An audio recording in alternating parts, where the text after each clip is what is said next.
ابھی آنول نہیں گری ہے۔ زچے کے پلنگ پر سرہانے کی طرف کبرا کی پھوپھی اور بڑی بہن ایک بھاوج بیٹھی تھی اور پائنتی کی طرف دائی اپنے پاؤں کبرا کی رانوں سے اڑائے بیٹھی تھی۔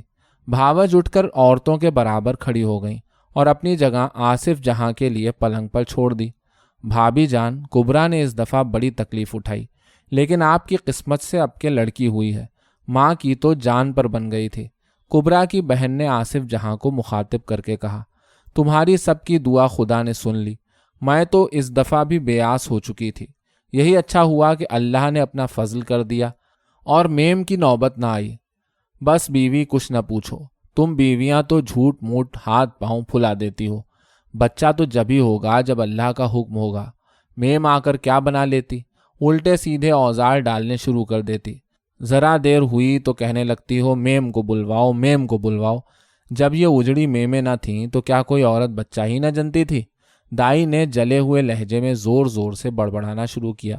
اے ہے، دیر کی بھی انتہا ہوتی ہے، 2 راتیں اور 3 دن گزر گئے، راتوں درد میں تڑپیں، اور تم کو یہ بھی پتا نہ تھا کہ بچہ کب ہوگا؟ کیا ہم نے بچے نہیں جنے؟ کیا ہم نہیں جانتے؟ کبرا کی بہن عائشہ بیگم نے جواب دیا۔ اچھا، آپ باتیں تو بنا چکی، یہ بتاؤ آنول کب گرے گی؟ بیوی، موت زیست خدا کے ہاتھ میں ہے، وقت کی کسی کو خبر نہیں ہے۔ بچہ ہو گیا، ابھی ڈنڈی میں جان ہے، اے دیکھو کیسی پھڑک رہی ہے۔ دائی ایک ہاتھ سے جو چاندی کی میلی کچیلی انگوٹھیوں چوڑیوں سے بھرا ہوا تھا آنول کی ڈنڈی پکڑے ہوئے تھی اور دوسرے ہاتھ سے میلا صاف کر رہی تھی۔ عائشہ بیگم زچے کا پیٹ نہایت زوروں سے دبائے ہوئے تھیں، یہ اپنے پیٹ پکڑنے کے لیے کنبے بھر میں مشہور تھیں۔ دلہن، درد آیا؟ دائی نے زچے سے پوچھا۔ نہیں، کبرا نے ایک نحیف اور کمزور آواز میں جواب دیا۔ ڈنڈی کی پھڑک تو اب بہت کم رہ گئی ہے۔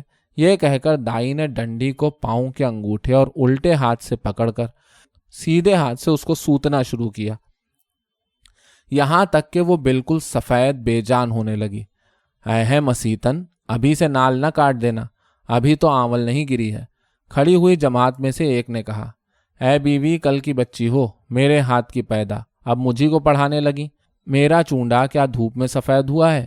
بڑی بیگم، خدا کی قسم، یہ لڑکیاں اچھے خاصے بھلے آدمی کو الو بنا لیتی ہیں، میں ایسی پاگل ہوں کہ نال آنول گرنے سے پہلے کاٹ دوں گی؟ مسیتن آنول سوتتی رہی اور دوسری عورتیں اپنے اپنے قصے بیان کرنے لگیں کہ ان کی اپنی دفعہ کیا ہوا تھا، اور محلے یا ان کی سسرال میں کون دائی آئی ہے، اور فلانی زچہ بچہ کے پیدا ہوتے ہی مر گئی اور آنول اندر کی اندر رہ گئی۔ عاشق حسین کی دلہن کا کیا ہوا؟ آنول نہ گری، شام ہو گئی، دائی نے بہتیری کوشش کی، آخر کو ہار کر اس نے بھی کہہ دیا کہ آنول تو کلیجے میں چپک کر رہ گئی ہے، اب میرے بس کی نہیں۔ بیچاری کو ہسپتال لے گئے، وہاں میموں نے نکالی، لیکن بوا سنا ہے کہ کلیجہ بھی ساتھ ہی نکل آیا، 3 دن میں مر گئی، 2 چھوٹے چھوٹے بچے۔ میری نند کی آنول بھی ڈاکٹرنی نے آن کر نکالی، بیمار تو وہ بہت ہوئیں لیکن بچ گئیں۔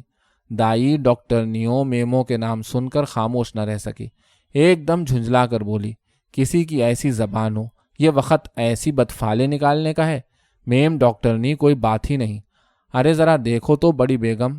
اے ہاں، سچ تو ہے قیصر، اس وقت تو کوئی اور ذکر چھیڑو، بڑی بیگم نے کہا۔ اے ہاں، دائی نے کھینچ کر کہا۔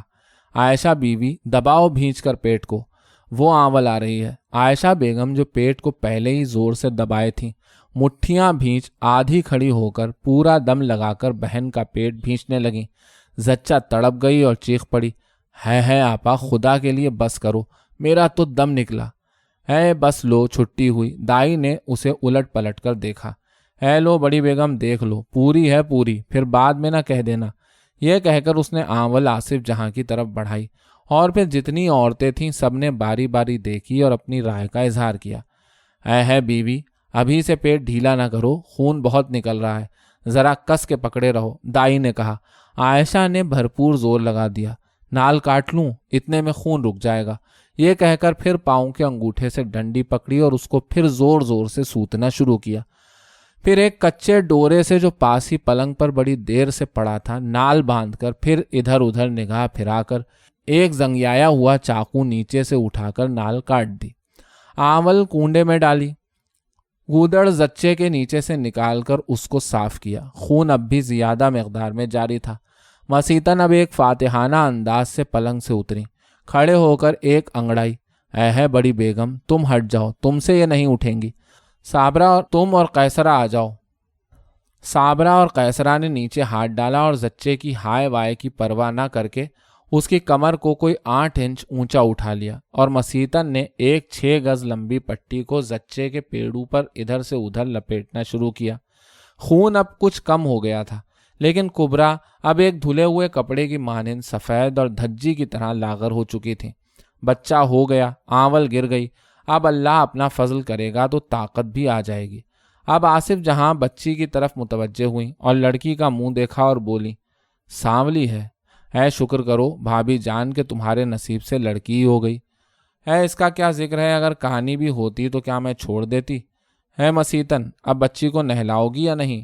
مسیطن نے بچی کو نہلایا اور آصف جہاں کے اصرار پر لڑکی کو ان کو دینے سے انکار کر دیا۔ بیوی بڑی منتوں کی ہے، میں یوں نہ دوں گی، میرا حق پہلے دو۔ لو، یہ کون سا نیا دستور تم نے نکالا ہے؟ جو تمہارا حق ہے وہ میں پہلے ہی آنول کے کنڈے میں ڈال چکی۔ مسیطن دانت پھاڑ کر بولی، اللہ قسم اچھا کیا ہے، 5 روپیے ہیں اور کیا ہوتے؟ خدا کی قسم بڑی بیگم 5 روپیہ تو میں ہرگز نہیں لوں گی۔ کچھ دیوانی ہوئی ہو مسیطن، لوگ تو کنڈے میں منگنی کا ٹکا ڈالتے ہیں، یہ کوئی نیک کا وقت ہے؟ جب بیاہ ہوگا تو لینا۔ ہاں بیوی ٹھیک کہتی ہو، میں ان کے بیاہ تک تو ضرور بیٹھی رہوں گی۔ تم بیویاں چاہے لاکھ اٹھا دو، لیکن حقداروں کو دیتے ہوئے ہمیشہ قانون چھاٹتی ہو۔ بھنگن لے لے، گل شبو لے لے، جس کا دل چاہے لے لے، میں تو بیوی یہ 5 روپیہ ہرگز نہ لوں گی۔ مسیطن ان کی خاندانی دائی تھی، سب اس کے ہاتھوں کے پیدا تھے، لڑ جھگڑ لیتی تھی۔ آصف جہاں نے بٹوا کھول کر 2 روپیہ اور ڈال دیے۔ مسیطن جس کو 5 کی اور امید تھی، 2 لے کر کچھ زیادہ خوش تو نہ ہوئی، بال سب دھو کر اپنے بٹوے میں رکھ لیے۔ پھر جتنی بیویاں وہاں موجود تھیں سب نے کچھ نہ کچھ مسیطن کو دیا، کسی نے 98، کسی نے روپیہ۔ مسیطن نے کنڈا اٹھا کر کبرا بیگم سے کہا، دلہن خدا کی قسم یہ بیٹی بیٹوں سے زیادہ منتوں مرادوں کی ہے، خدا کی قسم سونے کے کڑے لیے بغیر نہ مانوں گی۔ واہ، کبرا نے کس دن لڑکی کی منت مانی تھی؟ جو لینا ہے بھابھی جان سے لو، جنہوں نے بہو کے لیے منتیں مانی تھیں، ہم تو وہی دیں گے جو اور بیٹوں کی پیدائش پر تم کو ملتا ہے۔ عائشہ بیگم نے مسیطن کو جواب دیا۔ سن رہی ہو بڑی بیگم؟ مسیطن نے آصف جہاں کو مخاطب کیا۔ اب تم جاؤ نا، ہاتھ منہ دھو، پان وان کھاؤ، تمہیں تو بس لاؤ لاؤ کی پڑی رہتی ہے۔ عائشہ بیگم نے تڑخ کر مسیطن سے کہا۔ عائشہ بیگم بہت طرار تھیں، بہن سے فارغ ہو کر انہوں نے ڈومنیوں کو بلا بھیجا۔ گھر میں شور و غل کی پہلے ہی کیا کمی تھی، اب تو ڈھول اور گانے نے ایک کوہرام مچا دیا۔ چھیڑ چھاڑ شور و غل میں زچے کے آرام و نیند کا کسی کو بھی خیال نہ تھا۔ سب عورتیں آصف جہاں اور آپس میں ایک دوسرے کو چھیڑتی رہیں۔ ڈومنیوں سے زچہ گیریاں، سہاگ، گالیاں سب کچھ گوایا۔ زچہ خانے کی نقلیں ڈومنیاں پیٹ پھلا پھلا کر رہی تھیں۔ جی کون سا لاگا؟ ایک جو میاں بنی تھی سوال کرتی تھی، اور بیوی 7واں لاگا یا 8واں لاگا میں جواب دیتی تھی۔ کنواری لڑکیاں جو بچے کی پیدائش تک ایک دوسرے دالان میں جمع کر دی گئی تھیں، اب آزادی سے سارے گھر میں آ جا سکتی تھیں۔ بیویوں کا تو کہنا ہی کیا، اکثر لڑکے بھی دیوان خانے میں آ کر جمع ہو گئے تھے۔ 12 سال کے دولہا صاحب بھی انہی بچوں کے جھرمٹ میں سے پیچھے آدھے دبکے بیٹھے سب سن رہے تھے کہ ان پر ان کی ایک رشتے کی بہن کی نگاہ پڑی۔ انہوں نے لپک کر انہیں پکڑ لیا۔